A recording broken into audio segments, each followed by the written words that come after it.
Glory Cloud Podcast, episode 127.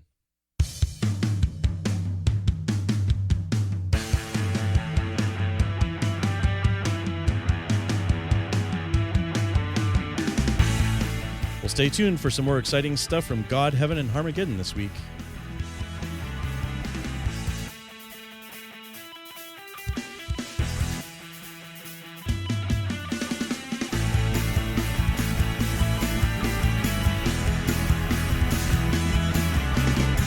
Well, welcome back to another episode of the Glory Cloud Podcast. I'm your host, Chris Cahy, and I'm joined by our co-host, Pastor Todd Bordeaux of Cornerstone Orthodox Presbyterian Church in Houston, Texas.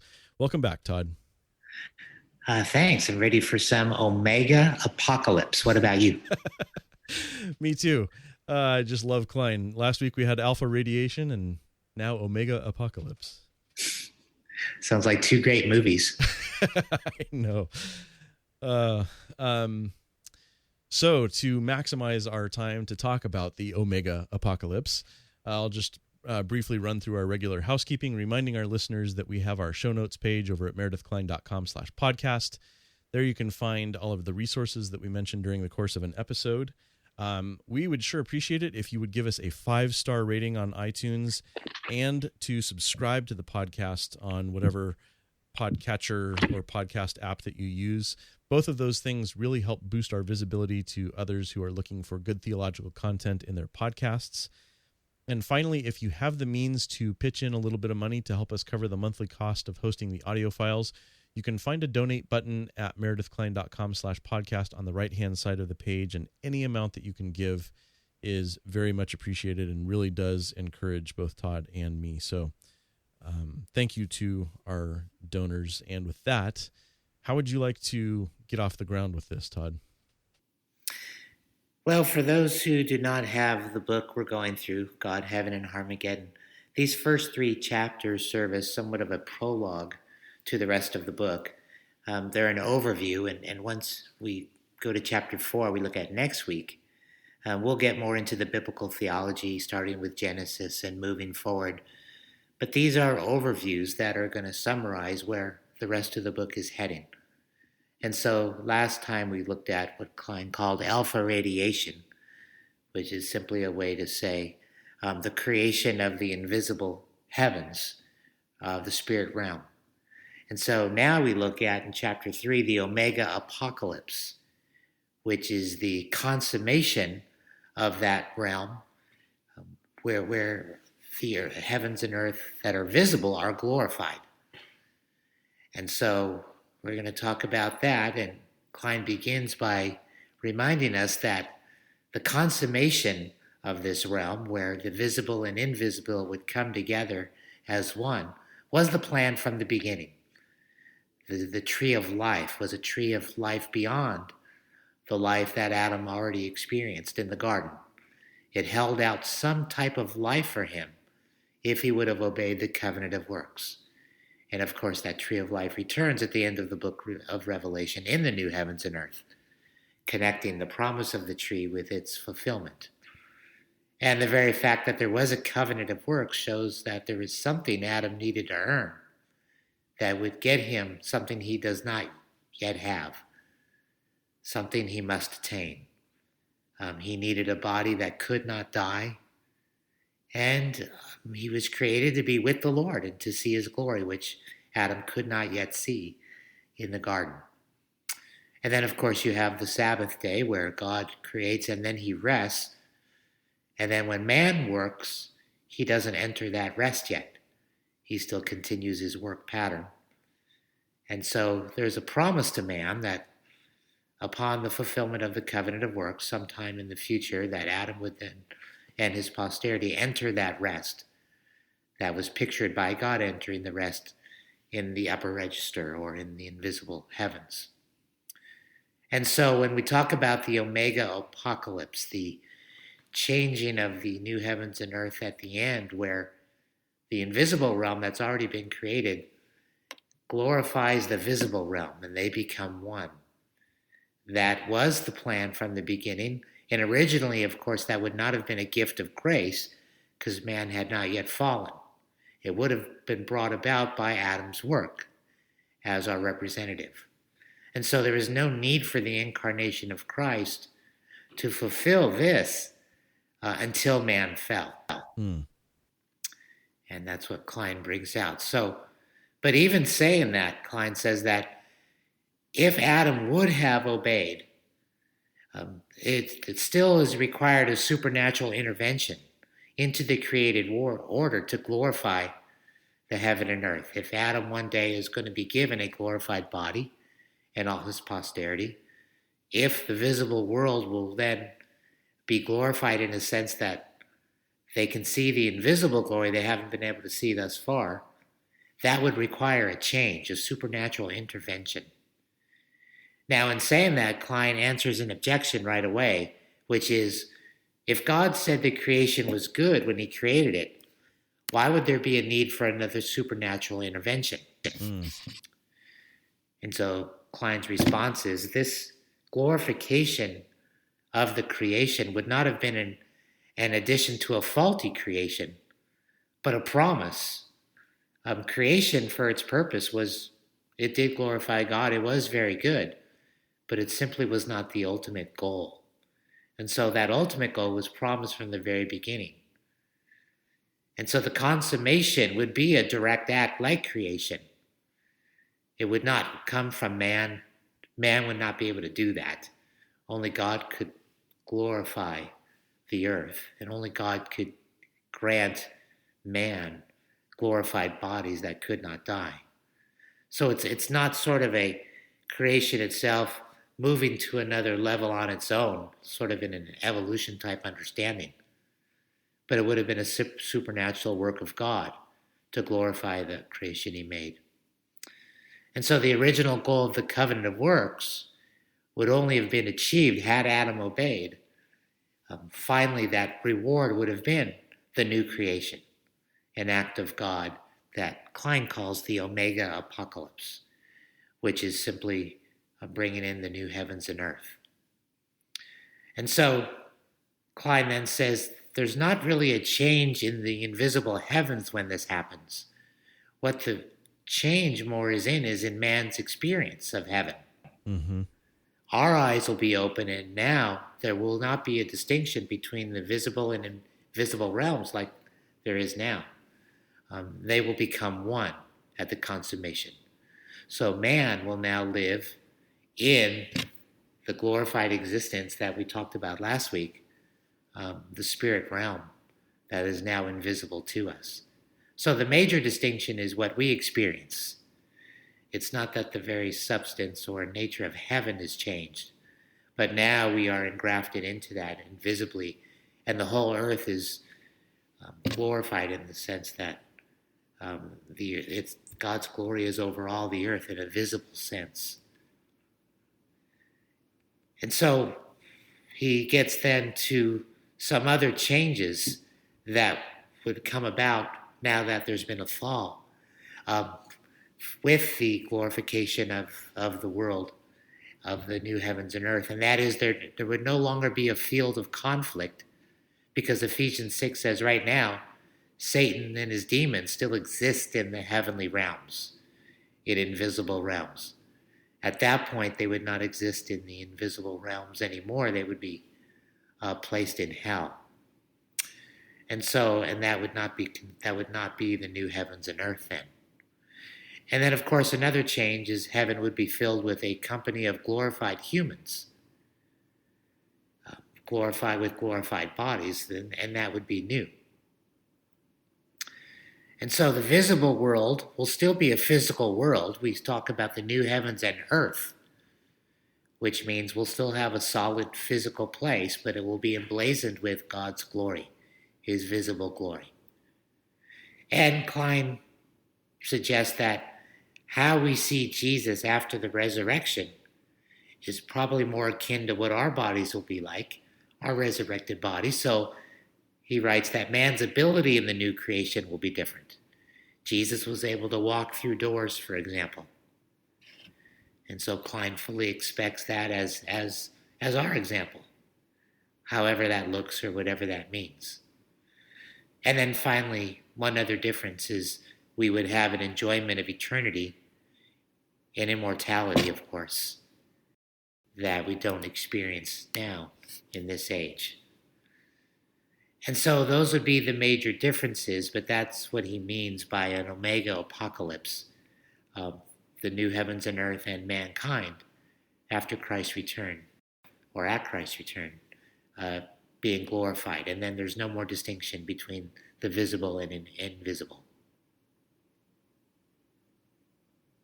Of course, I'm having trouble putting my finger on it on the fly here, but his discussion of how it would simply have to be God's power in a way that it's just difficult for us to conceive of right now, but there would have to come about some sort of change in the universe as we know it, simply because he talks about the two options for the future of the universe as we know it is either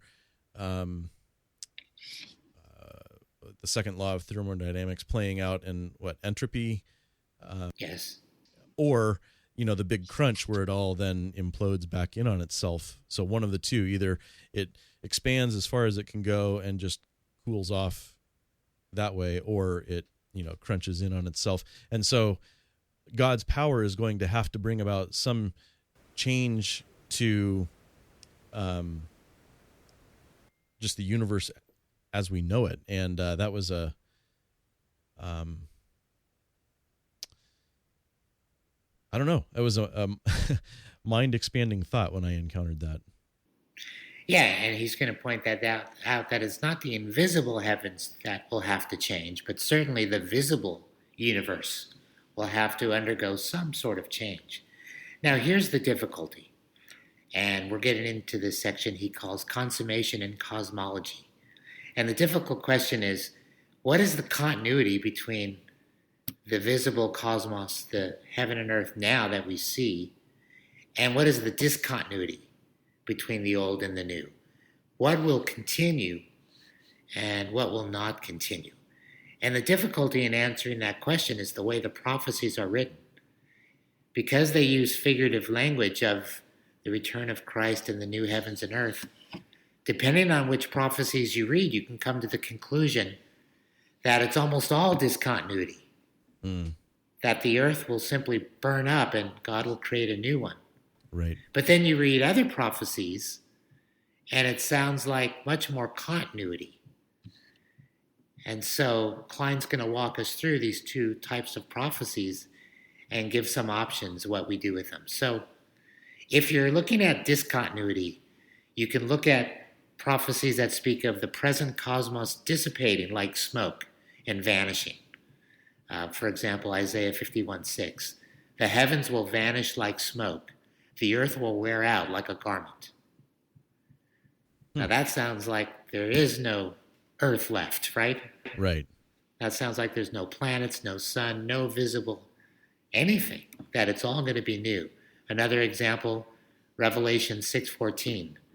The heavens receded like a scroll being rolled up, and every mountain and island was removed from its place.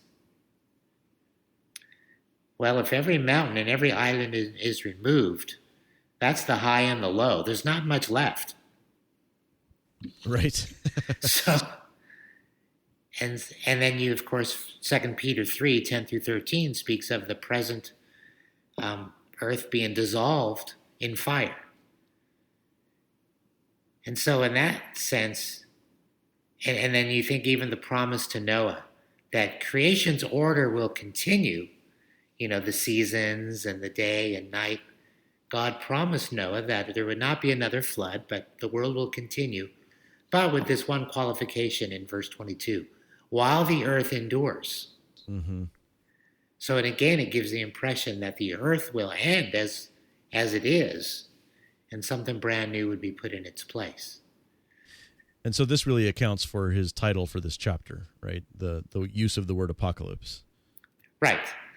And so if we just look at those prophecies, we could come to the conclusion that there's really little or no continuity between the present earth and what's going to come.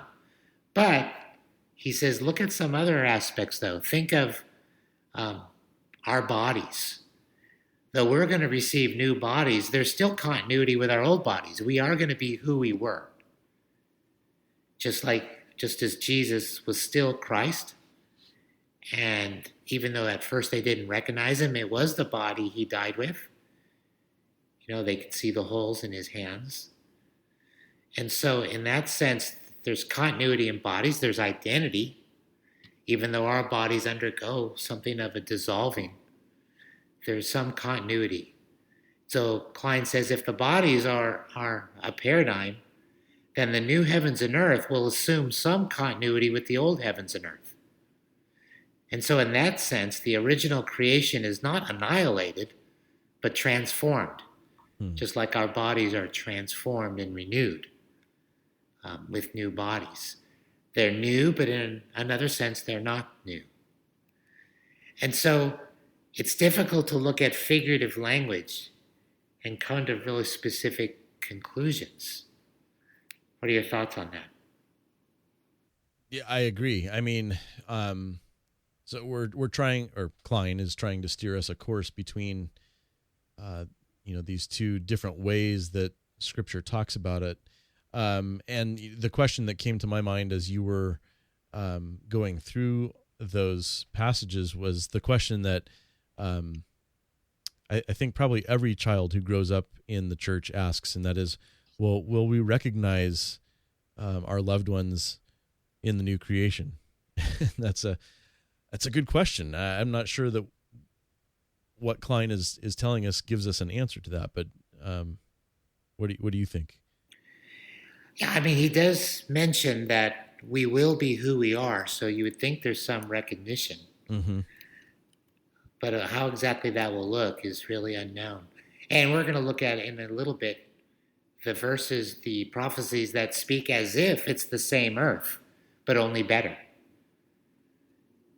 And so you have those also, and you have to deal with those and put those together with the other ones. But before that, he speaks of what he calls the prophetic idiom of all this. For example, first he looks at 2 Peter 3:10, which says, "The heavens and earth will pass away with a great noise, and the elements will melt with fervent heat. Both the earth and the works that are in it will be burned up." And so what he says, this idea that the works that are in it means that in the new heavens and earth, there will be a new culture, what he calls a supernatural culture. Since the fall, evil infects all of our culture. And so when it says the works that are in it, it's all man's works since the fall, that he calls all culture at some level. So we shouldn't expect the skyscrapers of Manhattan to be in heaven, for example, the works of man's hands. We shouldn't expect our politics to carry over, the separate nations to be in heaven. Anything that we describe as the work of man's hands. And Kline points out often in the Bible that refers to the overthrowing of all the kingdoms of this world. There will be a theocratic kingdom only. And then, of course, the objection is, what about all those prophecies in the Old Testament that speak of the nations in the new heavens and earth? And Kline reminds us this is prophetic idiom, typology using Old Testament Israel. Because we also see in those prophecies the temple being in the new heavens and earth, Old Testament Israel as a nation in the land of Canaan. And so if we're going to understand those as typological, then we have to see the inclusion of separate Gentile nations as typological, simply referring to the Gentiles and not referring to, there'll be a place called Egypt with its own political center in heaven, and then a place called, Columbia or whatever. Right. And so, yeah, it's difficult when all the prophecies use prophetic idiom and symbolism. And so all we really can do using the prophecies is come up with some hypotheses of continuity and discontinuity. And before we do that, any other thoughts on dealing with the prophecies?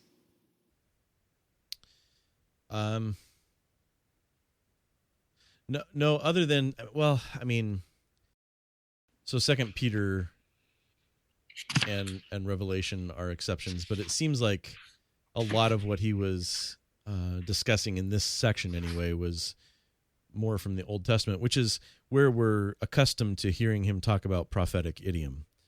You know, the prophets using what they could observe around them in Israel and the surrounding nations to describe this new thing that God was showing them, you know, in the either the vision or being caught up into heaven, however we want to describe that. But I don't know. That's all I have to say. Yeah, it's difficult. And really what I appreciate about this chapter is the next section on page 24 begins hypothesis of basic cosmic continuity. So Kline is admitting, you know, what does hypothesis mean? It's an educated guess. Mm-hmm. And so Kline is admitted when we talk about specifics of the new heavens and earth, we are speculating and we're trying to do justice to all the different prophecies. And so Kline begins with some speculation. He says, will there be a change physically in the earth? Well, in one sense, as you pointed out earlier, the universe, scientists tell us, is expanding. So I stole the thunder again. It's like my job on this podcast. I think you read it in advance and it's all in your mind somewhere. Yep. I actually remember some time when I was in Kline's class. I think it was my first class. I had read Kingdom Prologue. It was all there in my mind, going back and forth. And then a month or so later, he asked something in class, and I answered it. And the answer actually came from the book. And he said something to me like, well, of course I wrote that. You knew that was coming. And I was actually really embarrassed because I didn't want to steal it from him. It was just there from all the reading. Oh. Well, thank you for making me feel better. I know, but I think I stole his thunder because he was about to say what I suggested anyway. Yeah, for anyone who's ever been in Kline's class, you know you have to be very careful when you ask a question or offer anything.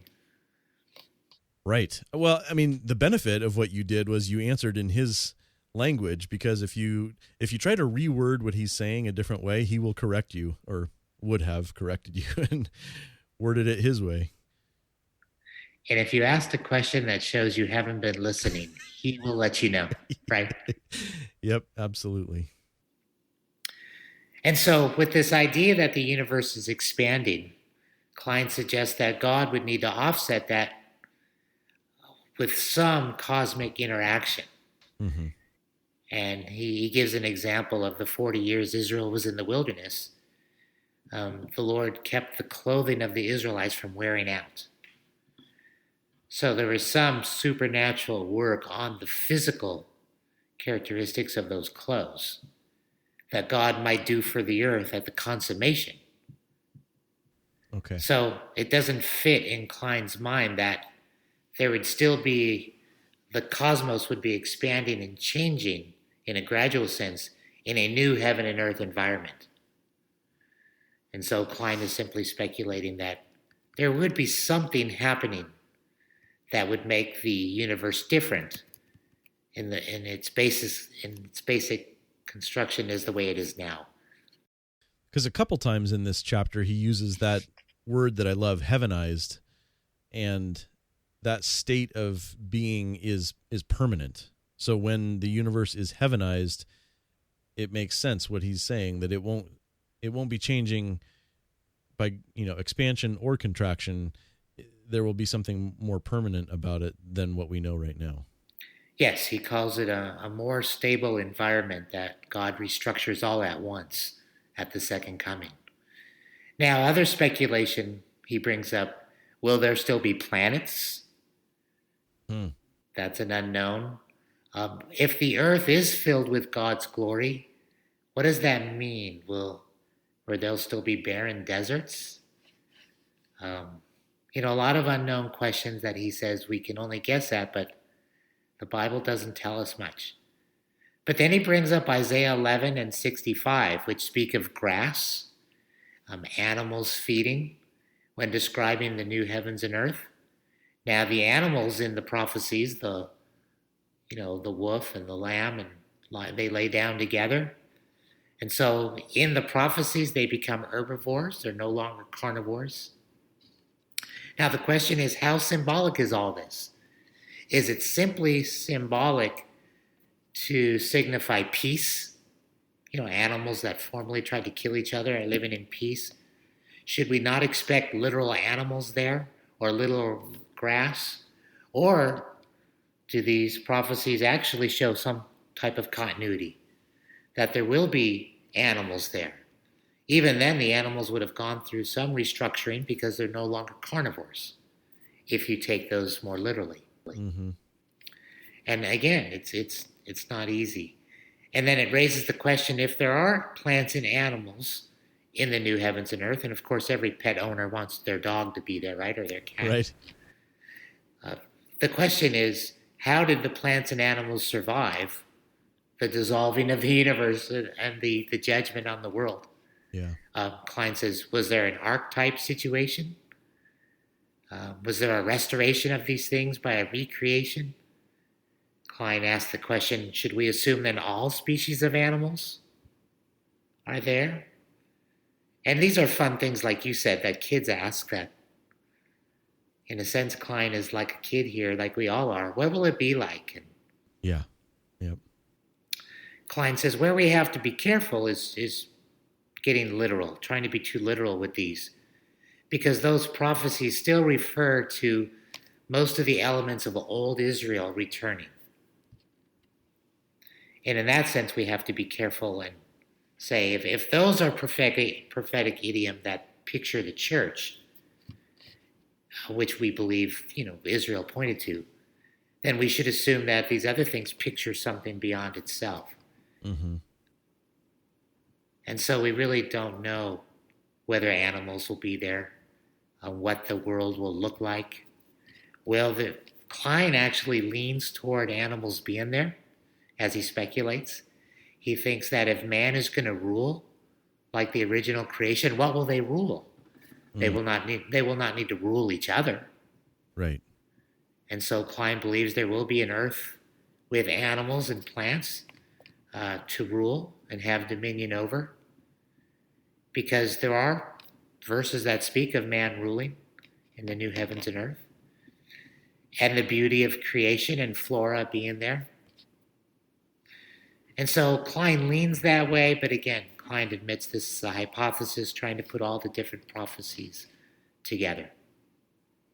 Now, he does raise one problem. He says, if the Sabbath means rest from creating, when we go back to Genesis 2, where God rests, it sounds like God is creating again. Okay. I mean, he's creating animals that do not eat meat. He's creating a world that looks different. So how did he rest from creation if he really wasn't done creating? And Kline answers that with the example of the resurrection of the body. Okay. Our bodies are not exactly brand new creations. Our bodies have already been created. Mm-hmm. And yet they go through a process where they are renewed and restored. But we wouldn't say they're created ex nihilo, for example. That's already happened to us. So he says, in the same way that of the bodies, we should look at animals and the earth itself in the same way. Any thoughts on that objection? Not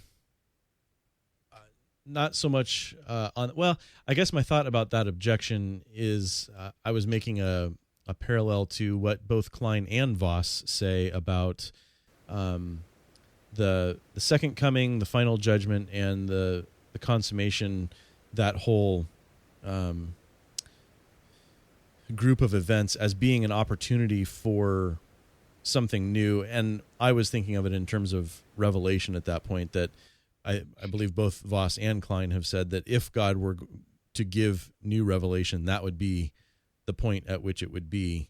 We're not going to have new revelation before Jesus returns, because we have everything we need in in the Bible. But to back up a little bit to the question of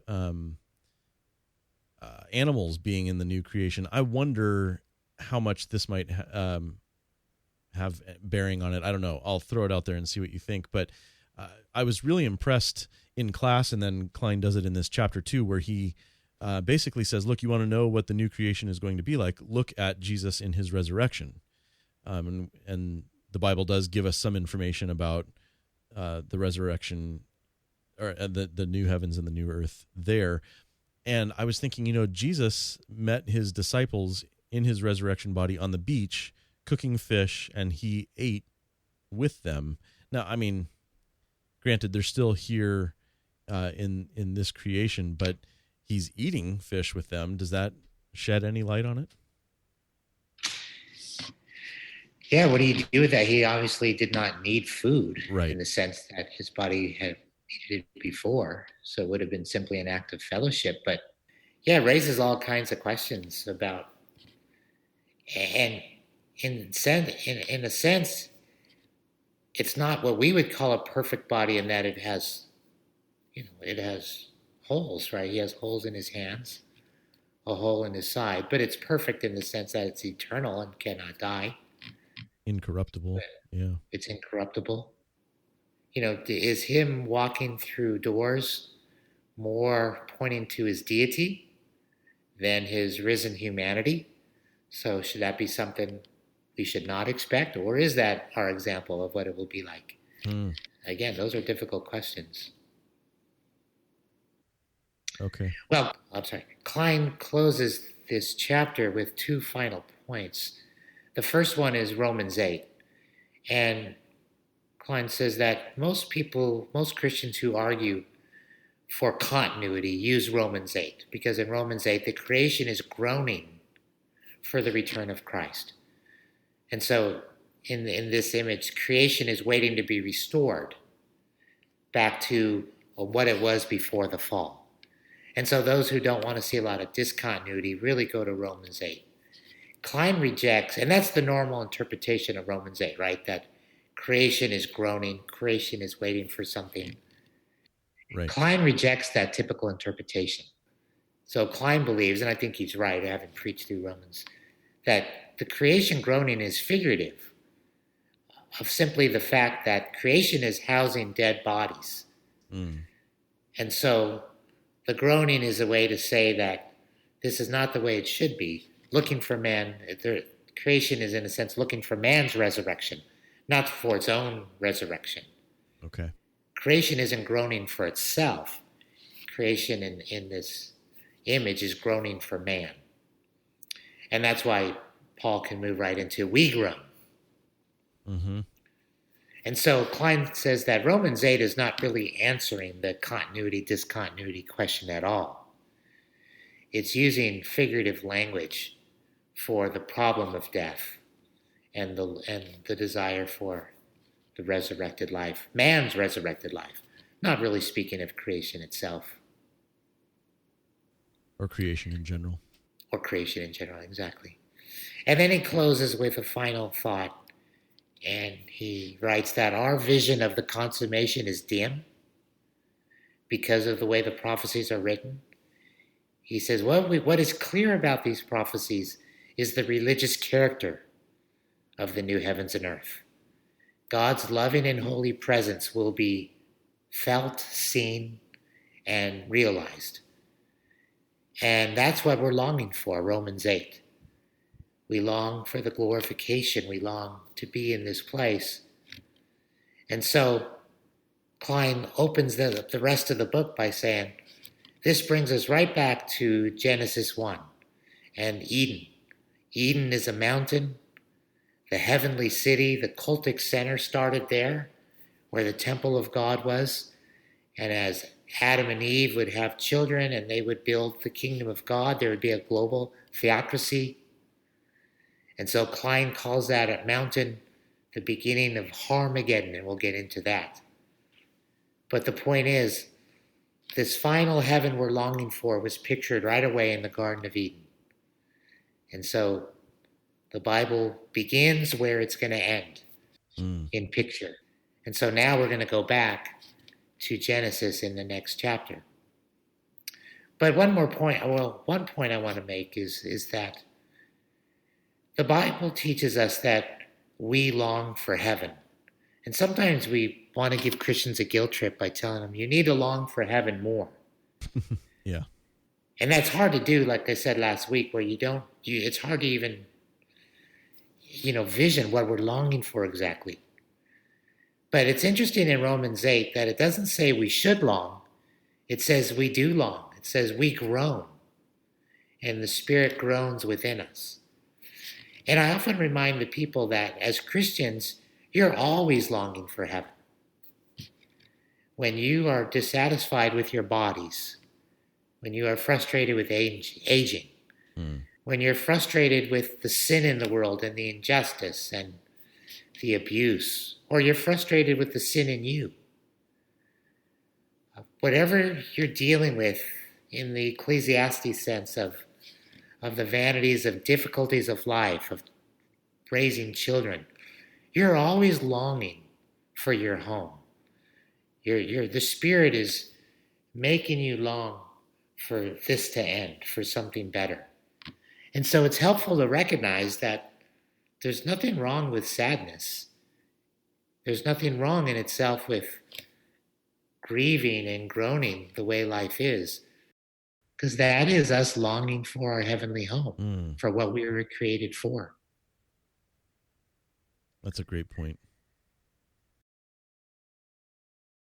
And another point is 1 Thessalonians 4, and I brought this up last week when I mentioned, I know there was some confusion from that our chief looking ahead, our chief reason is to be with the Lord.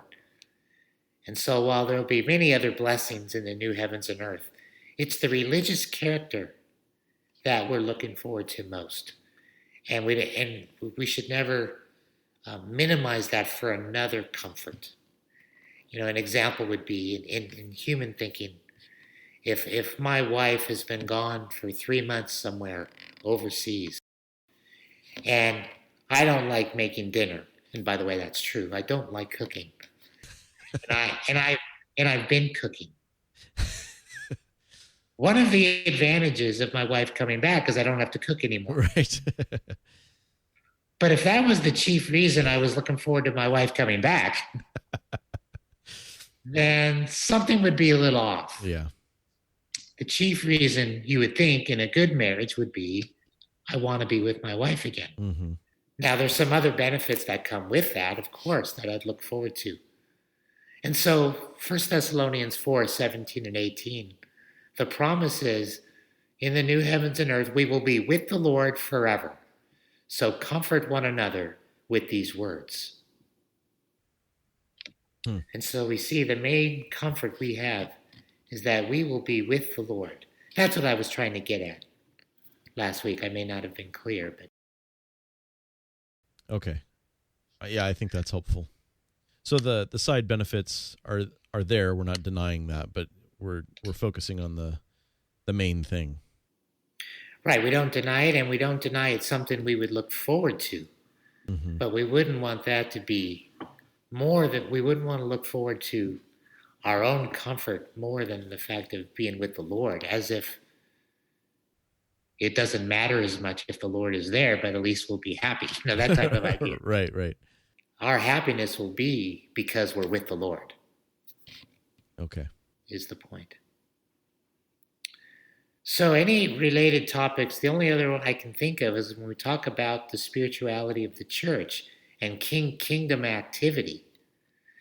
If the cultures of this world do not last into the new heavens and earth, what does that say about the purpose of the church? And what is kingdom activity?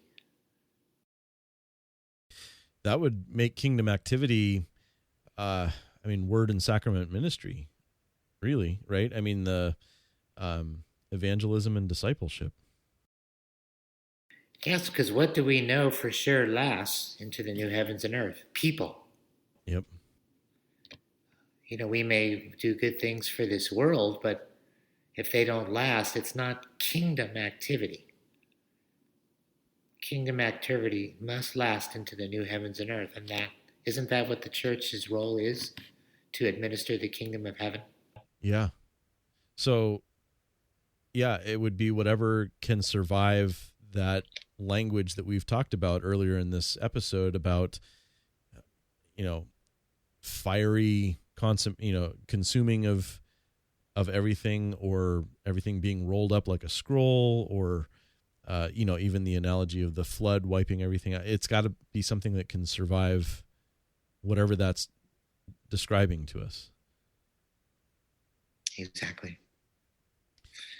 Any other thoughts on this? I think that's the end of the chapter, about as far as we can go. But anything you want to add? We still have time. It's our podcast. We can talk as long as we want to. That's true. They don't have to listen, but we can talk. Right. Yeah, I was thinking back to the 2 Peter 3 point that Kline made, that you were talking about, both the earth and the works that are in it.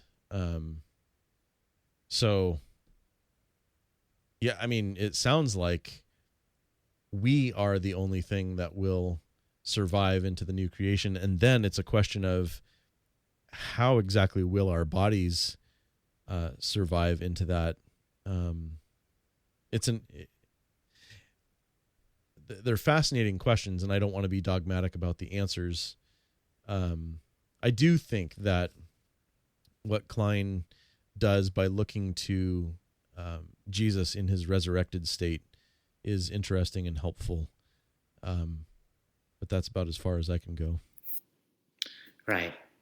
And even though we're so limited, because when we see him resurrected in the Gospels at the beginning of Acts, he's not in a new heavens and earth. He's still in this old creation. And so we're even limited on how to understand how that would operate in a new heavens and earth. True. Although it seems like part of what's related to this chapter's material is something I remember him talking about in class, about how the fact that Jesus appears in that upper room with his disciples when all the doors and windows were locked, it seemed like he was using that as part of his justification for saying that we wouldn't need technology in the new heavens and new earth like we do now. In any sense. I mean, cars, planes, any of those things that get us from point A to point B, he saw as completely superfluous if Jesus can appear in a room that's locked. Yeah, like you said, it's really tough. And the book doesn't stay on this anymore. We're going to move into really a theology of mountains starting next week. Yeah, and he'll make isn't that next chapter where he makes the case for Eden being a mountain? Yes. Yeah, that'll be exciting. So we're going to begin a biblical theological study of the different mountains in the Bible, how they're all pointing to that final place. And it's going to be, and some of this will sound like a repeat of Kingdom Prologue, but in this book, he goes into areas he never did in Kingdom Prologue, and he develops some ideas that are new and unique to this book, which are going to be a lot of fun. Good. Well, I'm looking forward to it, and hope our listeners are as well. Thanks for leading our discussion there, Todd. Sure. All right. We would love to hear what you think about this. Please do email us at glorycloudpodcast@gmail.com. You can tweet at us. I am at MachenGuy. Todd is at TBordeaux. The podcast itself is at GloryCloudPod. I'm also on Instagram as at MachenGuy. And you can also join the discussion at the Meredith Kline Facebook group. Just let the admins know that you listen to the podcast, and they can get you added. And Todd and I will be back again next week, Chapter 4, talking about mountains.